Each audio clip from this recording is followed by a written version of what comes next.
Are you curious about different sleep training methods? If so, keep watching.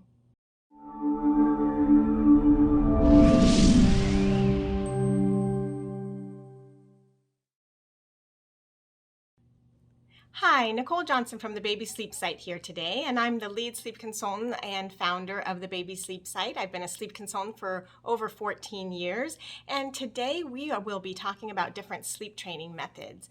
Before that, please like and subscribe to this video channel so we can keep bringing you great content. We're trying to get to 1,000 subscribers, so if you could help us out, that would be great.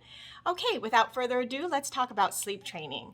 So one thing before we talk about sleep training is a lot of people think they equate sleep training with cry it out, where you let your baby cry themselves to sleep. And I just want to reassure you that here at the Baby Sleep Site, we like to employ a lot of gentle sleep coaching methods. We try to look at it more like teaching your baby a skill. We don't just put them down, walk out, and let them cry themselves to sleep. So when you think about sleep training, think of it more like sleep coaching, learning.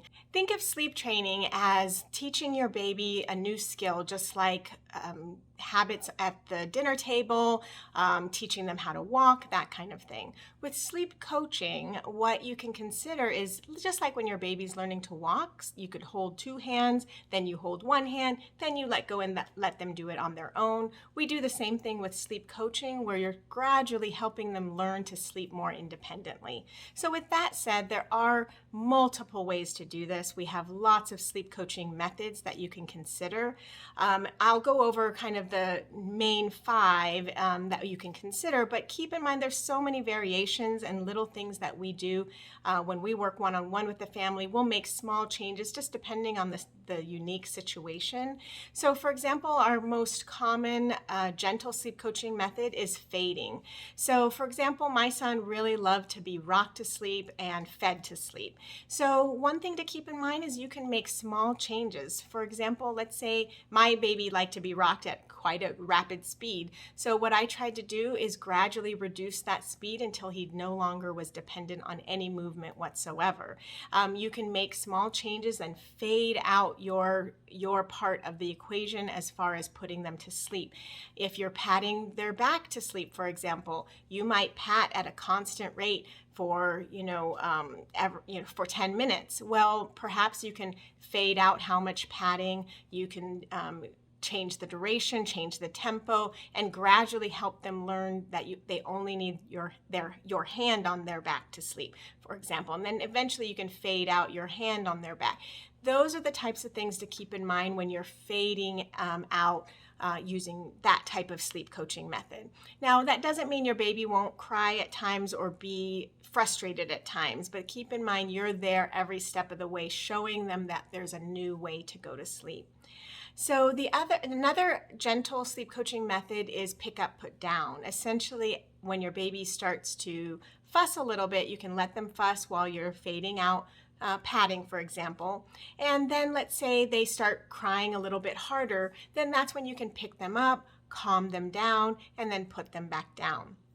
Keep in mind that just because you pick up your baby and calm them down doesn't mean you have to put them all the way to sleep. You want to teach them a new way to fall asleep. So with that in mind, you want to calm them down, reassure them, kind of redo maybe the very end of your bedtime routine, and then put them down to try again. Just like they won't walk on the first try, they aren't going to fall asleep on their own on the first try.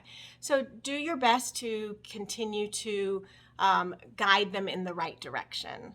So another method of sleep coaching would be the chair method, where you can combine pick up, put down with the chair method. You might sit on a chair a few feet away from your baby's crib or bassinet and let them try to fall asleep on their own. And then over time, you can, interact with them a little bit less and less and less. If they're just fussing and not crying very hard and they're in their crib and you're on the chair and you feel comfortable with the level of upset, then you can let them guide them to go to sleep on their own. And that's the kind of thing you want to think about. It doesn't have to be done on the first day. I would say on average it takes anywhere from 1 to 3 weeks, so you want to do that. Now the next method would be more of a crying method. It allows a little bit more crying for some of the more challenging temperaments, and that's called Ferberization, Ferber Method, check and console. It has lots of different names, but essentially what you do is let your baby fuss or cry for intervals of what you're comfortable with, and then you interact with them at those intervals. So for example, a lot of people start with let the baby cry for 3 minutes, go soothe them crib side or pick them up, and then you might go back and sit in your chair. You wait 5 minutes, try again, and then keep going like that. So you might do 3 minutes, then 5 minutes, then every 8 minutes after that. You can stick to those same intervals for a few nights, and then after that, you want to start increasing, because the idea is you don't want your baby dependent on you to keep soothing them to sleep. You want them to do it on their own. So over time, you start giving them more and more time to do it on their own. Just like learning to walk, for example, the more you interact with them and try to help them, the less they're doing it on their own. The same with sleep. You want to gradually reduce how much soothing you're giving, even if you're in the room for moral support, and then you can let them do more on their own. If you have, with any of the sleep coaching methods, you want to do what's comfortable for you. If I would say average takes about 30 to 45 minutes the first couple of nights. If it's taking longer than that, there are some more challenging temperaments. My son was very persistent. He took it a minimum of an hour at times. And so what you want to do is do what you're comfortable with. If you feel like it's going too long, take a break for 20 minutes, something like that, and then try again. Okay, so those are the main methods that we use at the Baby Sleep Site. We try to do the most gentle, and we kind of incorporate what you feel comfortable with and your baby's temperament and personality, and maybe what you've tried so far. And then we kind of match the sleep coaching method with those things. So if you have any questions, please feel free to leave a comment. I'm happy to answer. We hope to hear from you. We'd love to work with you one-on-one. So have a great day, happy sleeping, like and subscribe to our video, and talk to you soon.